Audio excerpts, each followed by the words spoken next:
नमस्कार साथियों, एक बार फिर से आप सबका स्वागत करता हूं राष्ट्र डिफेंस एकेडमी के यूट्यूब चैनल पर। उम्मीद है आप सब लोग परिवार के साथ हैं, स्वस्थ हैं और मस्त हैं। दिवाली का त्यौहार आप सब ने धूमधाम से मना लिया है और अब समय है कि आप अवसर को भुनाएं। अवसर आपको दिया है इंडियन कोस्ट गार्ड ने। इंडियन कोस्ट गार्ड ने डोमेस्टिक ब्रांच के लिए नाविक की वैकेंसी अनाउंस कर दी है। 10th पास कैंडिडेट्स इसमें अप्लाई कर सकते हैं। इंडियन कोस्ट गार्ड साल में 2 बार बैचेस बनाता है, अप्रैल में और अक्टूबर में। उसी के लिए ये वैकेंसी आई है। डिटेल से पूरी चीज़ें बताता हूँ आपको, पूरा वीडियो ध्यान से देखिएगा। जॉब की रिक्वायरमेंट ये है कि आपको कुक का काम करना है और दूसरा है स्टीवर्ड। कुक की अगर बात करें तो आपको वेजिटेरियन और नॉन वेजिटेरियन दोनों तरीके का खाना वहाँ पे बनाना है। साथ ही साथ आपको राशन का भी अकाउंटिंग करना है, राशन का ध्यान रखना है। इसके अलावा और भी आपको ड्यूटीज़ दी जा सकती है ताकि इंडियन कोस्ट गार्ड जो ऑर्गेनाइजेशन है वो अच्छे से चल पाए। स्टीवर्ड की अगर बात करें तो स्टीवर्ड ऑफिसर्स मेस में वेटर के तौर पे काम करते हैं। साथ ही साथ housekeeping, maintenance, accounting of funds, wine and store handling, preparation of मेनू, ये सारे भी स्टीवर्ड के कामकाज हैं। एलिजिबिलिटी क्राइटेरिया के बारे में बातचीत करेंगे। एजुकेशनल क्वालिफिकेशन, जैसा कि मैंने आपको पहले भी बताया है, 10th क्लास पास होना आपका अनिवार्य है और मिनिमम 50% आपके एग्रीगेट मार्क्स होने चाहिए किसी भी सेंट्रल या स्टेट गवर्नमेंट के द्वारा अथॉराइज्ड यूनिवर्सिटी से या बोर्ड से। 5% रिलैक्सेशन दिया गया है SC और ST कैंडिडेट्स को, साथ ही साथ उन कैंडिडेट्स को जिन्होंने नेशनल लेवल पर किसी स्पोर्ट्स में फर्स्ट, सेकंड और थर्ड पोजीशन प्राप्त की है। इसका अर्थ ये है कि ST और SC कैंडिडेट्स के पास अगर 45% अंक भी हैं तो भी वे अप्लाई कर सकते हैं। साथ ही साथ वो कैंडिडेट्स जिन्होंने नेशनल लेवल स्पोर्ट्स में फर्स्ट, सेकंड या थर्ड पोजीशन प्राप्त की है वो भी 45% अंक होने पर अप्लाई कर सकते हैं। एज की अगर बात करें तो 18 से 22 साल के बीच के कैंडिडेट अप्लाई कर सकते हैं और उनकी ये उम्र 1 अप्रैल 2021 का जो बैच है उसके लिए है। आगे आपको बताया गया है कि जिन भी कैंडिडेट्स का बर्थ 1 अप्रैल 1999 से 31 मार्च 2003 के बीच में है वे अप्लाई कर सकते हैं। एक चीज़ और आपको ध्यान रखनी है कि ये दोनों डेट्स भी उसमें सम्मिलित है, अर्थात अगर किसी कैंडिडेट का 1 अप्रैल 1999 या फिर 31 मार्च 2003 को जन्म हुआ है तो वो भी अप्लाई कर सकता है। अपर age relaxation of 5 years for SC, ST and 3 years for OBC candidates. तो यहाँ पे SC, ST और OBC कैंडिडेट्स के लिए खुशखबरी है, उन्हें एज में भी रिलैक्सेशन है, 5 साल का SC, ST को और OBC कैंडिडेट्स को 3 साल का। आगे बढ़ते हैं, वैकेंसी के बारे में जानकारी लेते हैं। अगर टोटल पोस्ट की बात करें नाविक के लिए डोमेस्टिक ब्रांच में तो लगभग 50 पोस्ट है, जिसमें जो जनरल कैंडिडेट हैं उनके लिए 20 पोस्ट है, EWS के लिए 5 पोस्ट है, OBC के लिए 14 है, ST के लिए 3 है, SC के लिए 8 है और इस तरीके से टोटल 50 पोस्ट है। नोट क्या दिया गया है समझिए।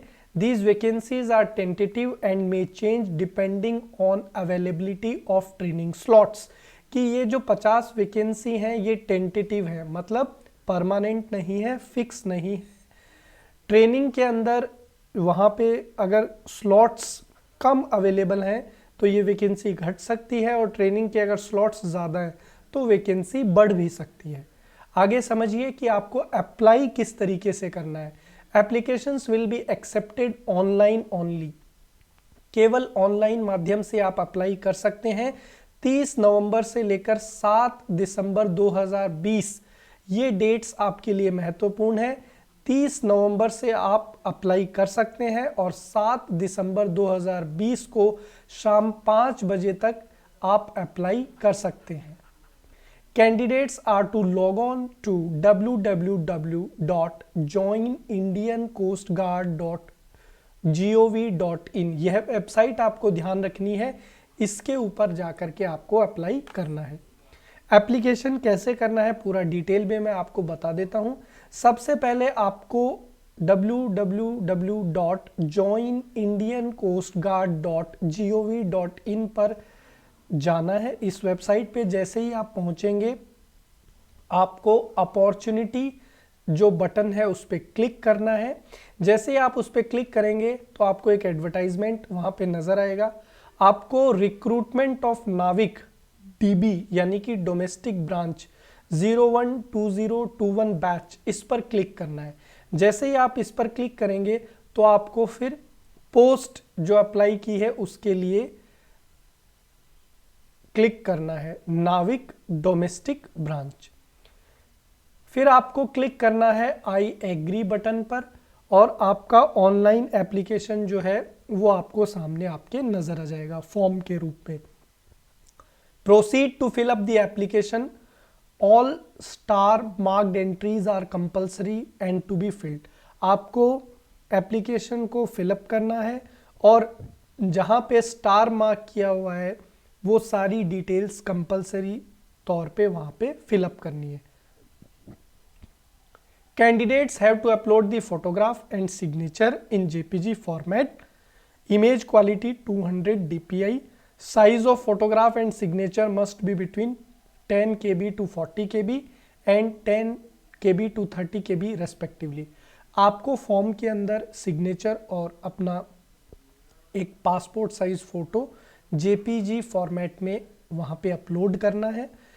फोटोग्राफ का जो साइज है वो 10 KB से लेकर 40 KB के बीच में होना चाहिए और सिग्नेचर का साइज 10 KB से 30 KB के बीच में होना चाहिए।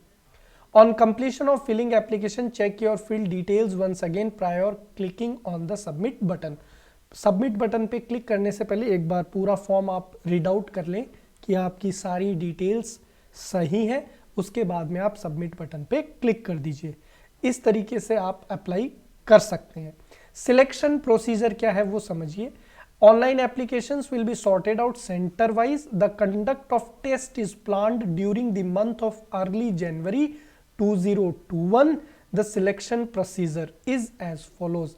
जो भी ऑनलाइन एप्लीकेशंस होंगी वो सेंटर के अकॉर्डिंग, जिन जिन सेंटर पे एग्जाम कंडक्ट होनी है वहां पे उनको शॉर्ट आउट किया जाएगा और जनवरी महीने के शुरुआती समय में ही एग्जाम होगा। मतलब आप बोल सकते हैं कि जनवरी के फर्स्ट वीक या सेकेंड वीक में एग्जाम होगी।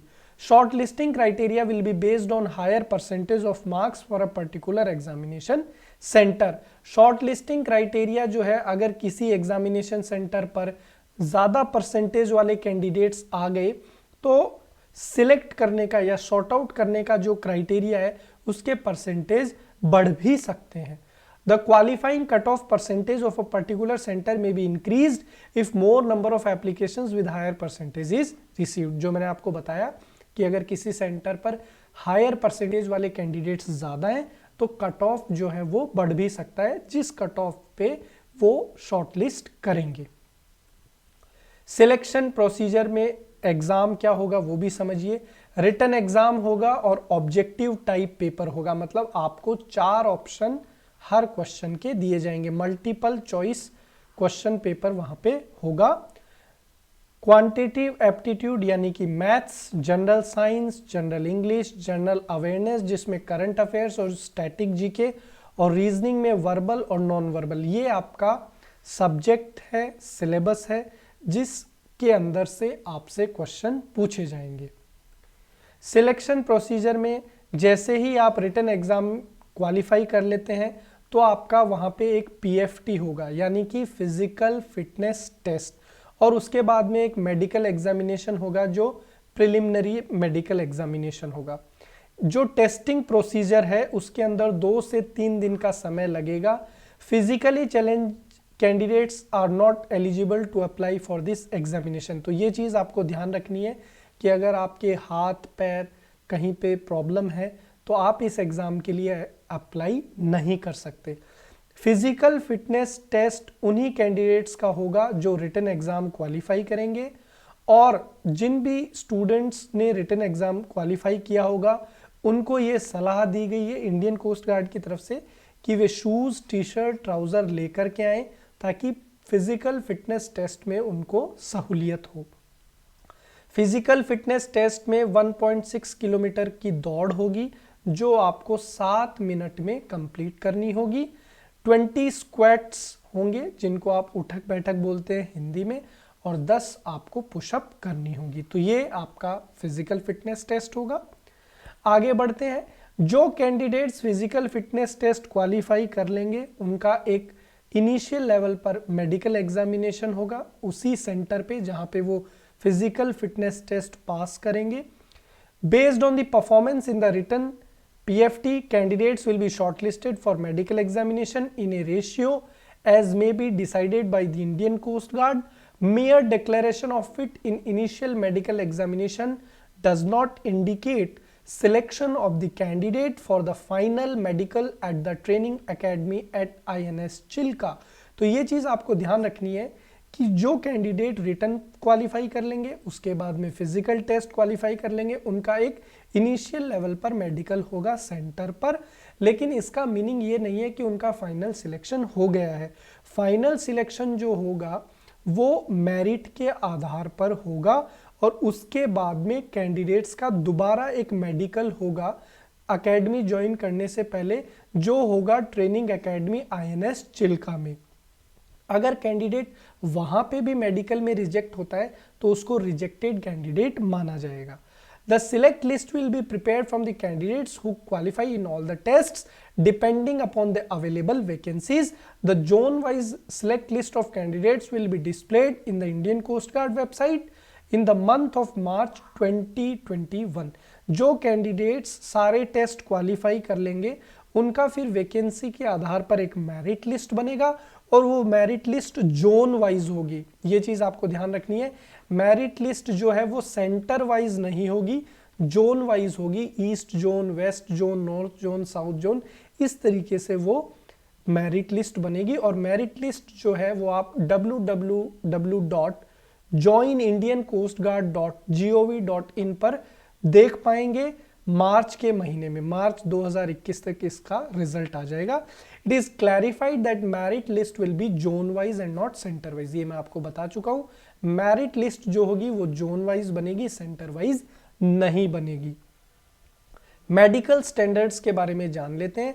आपकी मिनिमम 157 सेंटीमीटर हाइट होनी चाहिए।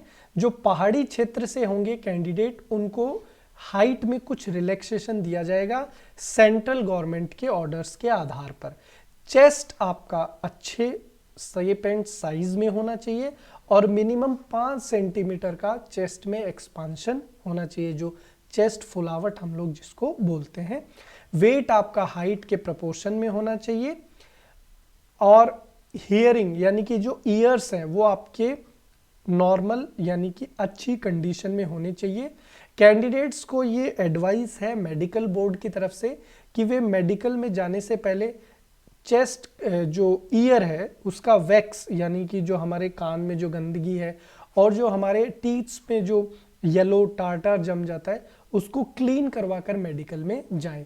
अदरवाइज आपको इन बेसिस पे मेडिकल में रिजेक्शन तुरंत मिल जाएगा, तो ये चीज़ आप करवा कर जाएं। आपकी आइज जो है वो बेटर कंडीशन में होनी चाहिए 6/36 में। परमानेंट बॉडी टैटू बिल्कुल भी अलाउड नहीं है, ये चीज़ आप ध्यान रखिएगा। यंगस्टर्स आजकल बहुत टैटू बनवाते हैं, तो परमानेंट टैटू आपका अलाउड नहीं है डिफेंस फोर्सेस में। फाइनल एनरोलमेंट जो होगा वो आपका जब INS चिल्का ट्रेनिंग एकेडमी में आप जाएंगे तो वहाँ पर आपका दोबारा मेडिकल होगा और उसमें अगर आप मेडिकल फिट होते हैं तो आपको INS चिल्का में ट्रेनिंग के लिए भेजा जाएगा। अगर कोई कैंडिडेट वहाँ पर रिजेक्ट होता है मेडिकल से तो उसको अपील करने की परमिशन है मेडिकल बोर्ड के द्वारा और उसके लिए कुछ टाइम कैंडिडेट को दिया जाएगा। अगर वो कैंडिडेट अपील करके और वापस मेडिकली अपने आप को फिट प्रूव कर देता है तो उसके दोबारा उस ट्रेनिंग पैच में उसको ले लिया जाएगा और वो वहाँ से ट्रेनिंग करके और नाविक बन पाएगा। ट्रेनिंग जो होगी आपकी अप्रैल 2021 में शुरू होगी आईएनएस चिल्का के अंदर, जहाँ पे आपको सी ट्रेनिंग, आप जानते हैं भी समुद्र में कोस्ट गार्ड काम करते हैं तो वहाँ पे समुद्र से रिलेटेड आपको सारा कामकाज सिखाया जाएगा। प्रोफेशनल ट्रेनिंग आपको दी जाएगी आपके ट्रेड की। फॉर एग्जांपल अगर आप कुक के लिए सिलेक्ट हुए हैं तो आपको खाना बनाने की ट्रेनिंग दी जाएगी। अगर आप स्टीवर्ड के लिए सिलेक्ट हुए तो आपको उस तरीके से काम सिखाया जाएगा। ब्रांच और trade will be allocate as per the requirement of service and performance during basic training. जो भी ट्रेड आपको दिया जाएगा वो रिक्वायरमेंट के आधार पर दिया जाएगा। अगर कुक में रिक्वायरमेंट है तो वहाँ पे आपको पोस्टिंग मिलेगी, काम मिलेगा, ज़रूरी नहीं है कि आप स्टीवर्ड बने। नाविक्स are liable to be discharged as unsuitable due to unsatisfactory performance at any time during the training. ये बहुत ही इंपॉर्टेंट पॉइंट है। अगर आपने रिटन क्वालिफाई किया है, फिजिकल फिटनेस भी क्वालिफाई किया है, मेडिकल भी आपने कर लिया और आप ट्रेनिंग ज्वाइन कर चुके हैं, लेकिन ट्रेनिंग के दौरान भी अगर आपने अनसेटिस्फैक्ट्री परफॉर्मेंस दी तो आपको ट्रेनिंग से भी वापस भेजा जा सकता है। तो इस चीज़ का आपको ख्याल करना है। जितने भी विद्यार्थी तैयारी करेंगे उन सभी को मेरी शुभकामनाएं हैं। आप राष्ट्रीय डिफेंस एकेडमी से जुड़कर भी तैयारी कर सकते हैं। ऑनलाइन कोर्सेज और ऑफलाइन कोर्सेज आपके लिए अवेलेबल है। आपसे फिर मुलाकात होगी जल्दी ही। तब तक के लिए जय हिंद, जय भारत।